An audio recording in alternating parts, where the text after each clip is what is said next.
Wherever Rabbi Isai, this is Rabbi Yehuda Levin. The program is the Fear Kosher, heard each and every Wednesday evening at 8 o'clock on 620 AM radio. This evening, I'm joined by somebody who might be a little bit of a Yochid B'minoi.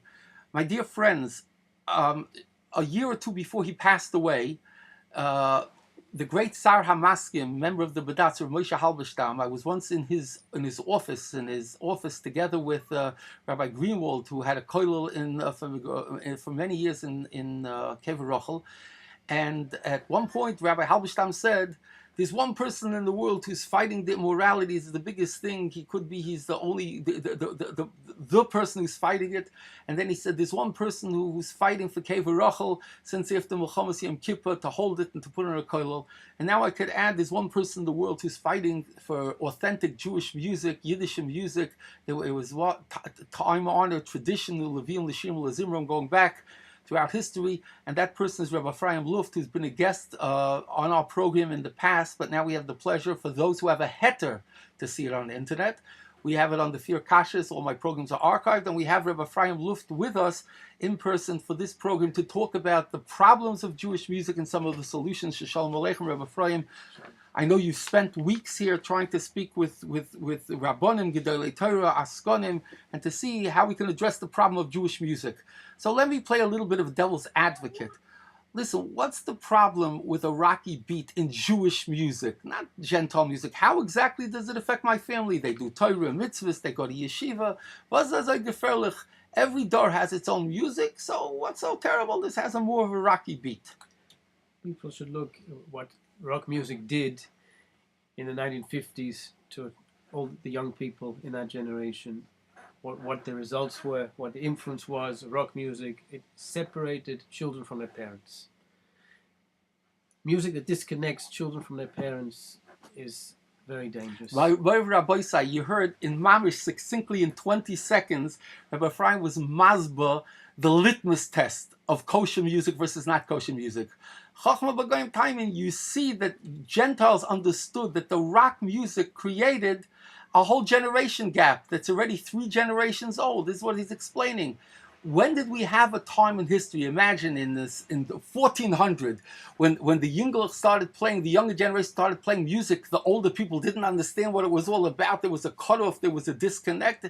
This never happened until the last generations or two. That's what he's saying. In other words, the way you could tell if there's a problem with the music, if the grandparents are turned off. So just like by the Gentiles, when the grandparents were turned off, and you saw so you see the same thing here. It's a break in the generations. It causes rebellion. So that's a problem. Analyze. Some of the grandparents and parents listening tonight, analyze. That's what Rabbi Ephraim is challenging. Analyze the music. If it stares, if people don't, quote, quote, understand it, then from a Yiddish perspective, there's something wrong. We should be feeling geschmack, and we should understand that it should be a ruchnistic feeling. So let me move on. Listen, Rabbi Ephraim, people lead pressured, tense lives today. It's not like in the shtetl we lived in Mariupol Litter our whole life. We never traveled past Kovna. We have a problem. This is stress, finances, everything. People need entertainment. What are you going to take away from them? They're not going to the Goyish venues. They're going to the Yiddish venues. They have a juggler, a magician. They have Lipish Meltzer singing. What's so terrible? The problem is people under stress, they need music. Right. Music can have a positive effect on you. There's plenty of good music, but when you use treifa music, and especially if you use it in a form of entertainment, there's a tremendous difference if you're listening to music in your house, or if you feel you need to go out to a stadium to watch these guys jumping around on stage. What do you need it for? What do you need that type? It's a type of a goyish lifestyle. It's a hashkafa completely opposite of the hashkafa of the Torah. The whole idea of entertainment is really chukas hagoyim, which is Isidorais. You look in Rashi in Parshas Kedoshim, in the pasuk U'b'chukaseim lo salecho. He explains this is theaters and circuses. It doesn't say goyish theaters, any theaters. The whole idea of entertainment is an inyan prikus all just to fill an empty void in the lives of empty people. It's something that has no shaykhus to us. So I just want to reiterate what Rabbi Luft is answering over here. What Rabbi Luft is saying is he's telling us to take a challenge and to analyze where did we get the idea of much of the stuff that we're doing, even this preoccupation of the venue.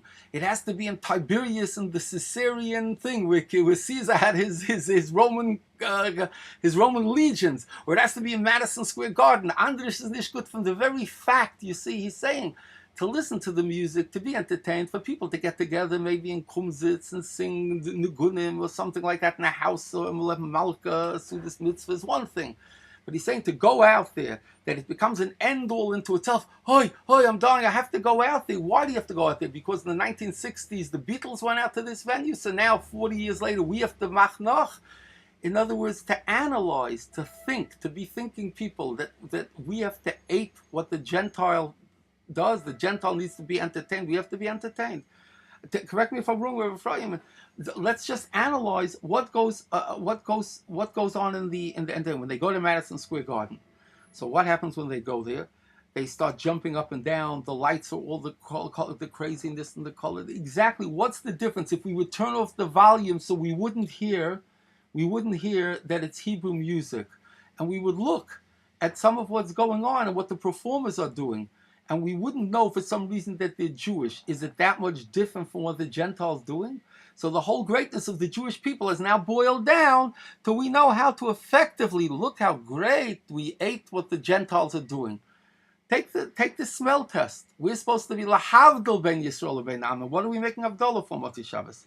So let's move right along. We have a situation which I've been railing against, ranting against, I've been raving against it. That's what's going on in today's weddings. What's going on in today's weddings with the volume of music and the beat? What is it? What's happening here? How would you categorize it? Weddings in our times have been changed into mini rock concerts. The whole atmosphere is like a discotheque. The person who is the center of attraction is the singer, not the chosen. The chosen is just also one of the people looking at the singer, and you cannot participate in a wedding anymore. A generation before, we used to go to a wedding and we were samech the chosen because we could sing to him, we could hear our own voices. Today, the volume is unbearable. The only person whose voice can be heard is the singer with the microphone in his mouth, and he's standing on the stage, running the whole show. Without those singers, you should know that the wedding is something completely different. In other words, I would add to what Rabbi Luft is saying. If a person goes to the Simchas Beis HaShoeva of the Reb Arlech, and they even have videos in different places of these things, and you could see that you can listen to the records, you hear it's everybody's dancing, it's edel, it's refined, it's lebedik, and you don't have necessarily, you don't have to have, or in Stalin, you go to Simchas Beis HaShoeva. You find, and you compare that to the average Torah, so-called Ben Torah wedding today, especially by the Litvisha. By a lot of Hasidish, it's not there yet, Baruch Hashem. But by the Litvisha, by the Americans, etc., you find they stop in the middle and everybody gets around the stage to watch the singer and whatever he does, whatever he says, whatever he decides, and to sing and everything else. And it's like mindlessness. You're just a spectator. You're a spectator. You're not joining in the simcha. You're just a spectator. Think about it, Rabbi Isai. This is all food for thought to analyze. So tell me, the average person, what could the average person do in his or her household? And I'm talking not only about parents, young and old, but even grandparents. If somebody agrees with this, if somebody feels that there's a problem, if somebody is aware and perceives the generation gap that never existed by Klal Yisrael, the generation gap with regard to music. I'm sure 200 years ago, 300 years ago, it didn't exist. It didn't exist. Everybody was on the same wavelength. It was a Messiah. I'm not saying that they didn't take, that the Middle Eastern music wasn't a different sort of music than the Viennese music, or that Ger didn't take certain things, whatever it is, we don't have time to get into it. But everybody was on the same wavelength, and it follows certain structure and stricture. What should a person do today? He's in his household.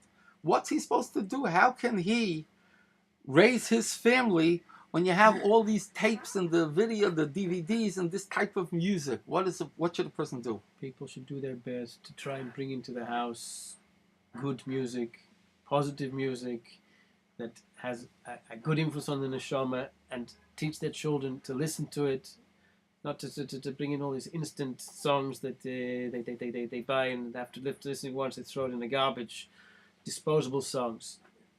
Bring in real Yiddish nigunim. Ben Zion Schenker, Abish Brod, good klezmer music. You want to have lively music. You bring a Toldos Aaron. I know you yourself have a tape that you made of this kind of music. What is it called? It's called Hamavdil, a disc of Shabbos songs, and is this available in the New York area? It is available. It's distributed by L'Chaim in New York. And so people can find it where they sell tapes. If not, they should get in touch with me. Well, we're going to give soon contact number. So I want to amplify a little what Rav Ephraim is saying. That means, what should you do with your own family? What you should do is you get a hold of 4 or 5 different tapes of Ben Zion Schenker, of Abish Brod, maybe even of Rattenberg, A.B. Rattenberg. People who have this Hamavdil, Edel music, and then you take 2 or 3 of the tapes with you could even be Shweki. Yes, I said it. Even Shweki's music. Listen to back. I'm not saying that Rachem is not a nice song, or the Mamarachel might be a nice song or something, but I'm just saying listen to some of the other stuff. Take the music, take the Lipa, take the Dedi, take whatever it is, and play it for your kids, and show them the background of the music, and show them what it inspires, and show them how it makes you feel, and what it makes you do, why you're dancing if you listen to certain music.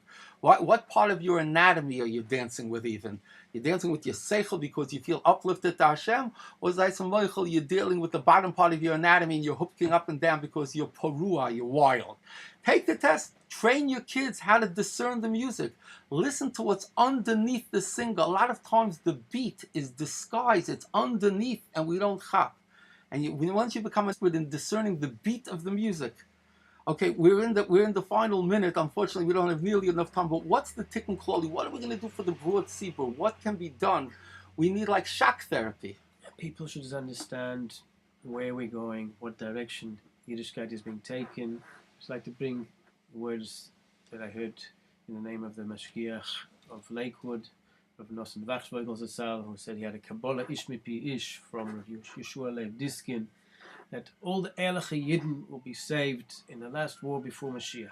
He says, what's an Ehrliche Yid? You don't have to be one of the Lamed Vav Tzadikim. You just have to be somebody who's disconnected from all the Goyishkeit, from their music, from their newspapers, from their books. Unfortunately, there's a lot of Goyish music that's dressed in Hasidic clothing today, which is rock and roll.